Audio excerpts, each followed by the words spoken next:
बहुत पुराने समय की बात है। एक गांव में एक सेठ रहता था। उसकी 3 बेटियां थीं। सेठ की तीनों बेटियां बहुत ही सुंदर और सुशील थीं।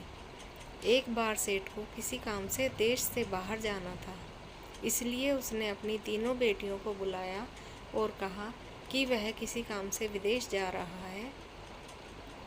जब वहां से वापस आएगा तो उनके लिए क्या उपहार लेकर आए।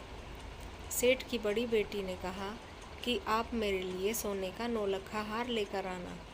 सेठ की दूसरी बेटी ने कहा कि आप मेरे लिए रत्नों से जड़ित एक दर्पण लेकर आना।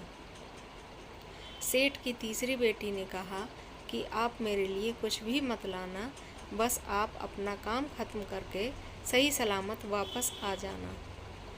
जब सेठ ने तीसरी बेटी का जवाब सुना तो उसे ऐसा महसूस हुआ कि उसकी दोनों बेटियां उसे ज़्यादा प्यार करती हैं और छोटी बेटी बिल्कुल भी प्यार नहीं करती।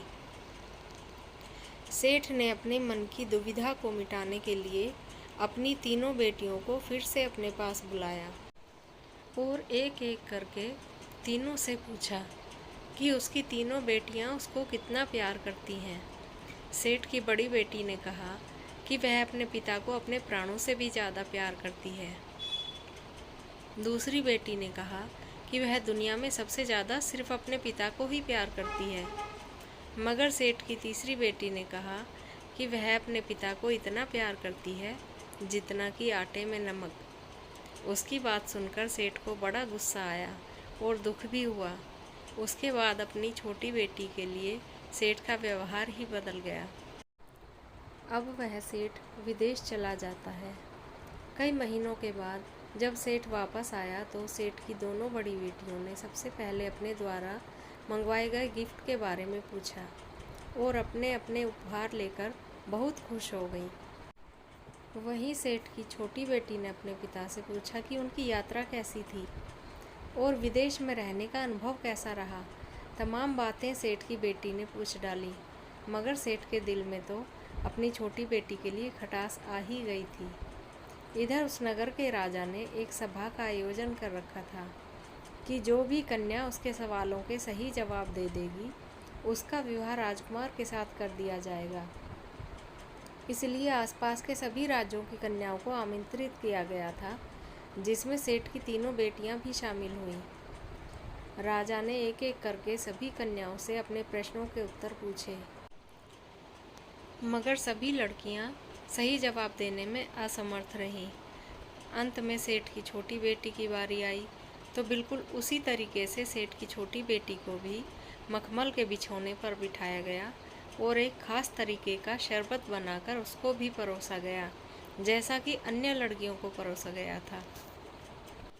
इसके बाद राजा ने अपना सवाल किया कि क्या आप अपने जीवन में ऐसे मखमली बिछौने पर बैठी हैं? तो सेठ की बेटी ने कहा कि जी महाराज, मैं इससे भी अधिक मखमली बिछौने पर बैठी हूँ।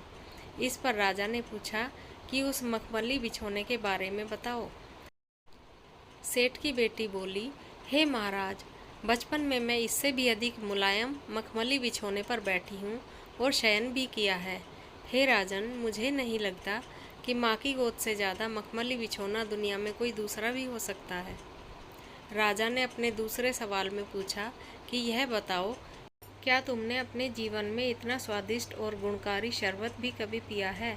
तो सेठ की बेटी ने जवाब दिया कि जी महाराज, मैंने इससे भी कहीं अधिक गुणकारी और स्वादिष्ट शरबत पान किया है।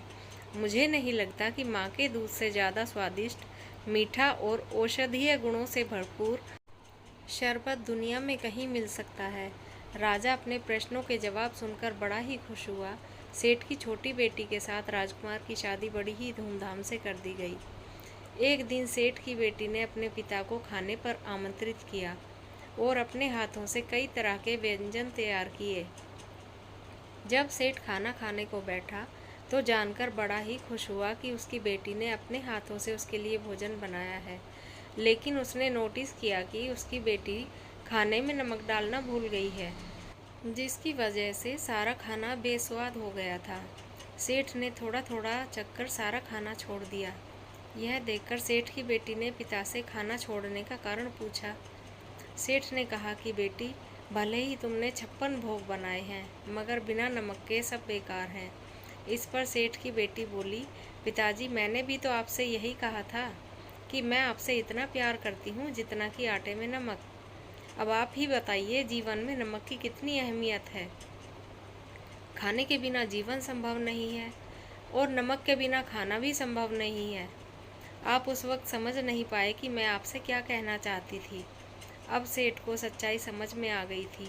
उसकी बड़ी बेटियां सिर्फ उसकी धन दौलत से प्यार करती थी, जबकि सेठ की छोटी बेटी का प्यार निस्वार्थ भाव का था। आप सबको यह कहानी अच्छी लगी हो तो कृपया लाइक और सब्सक्राइब करें। धन्यवाद। आपका दिन शुभ हो।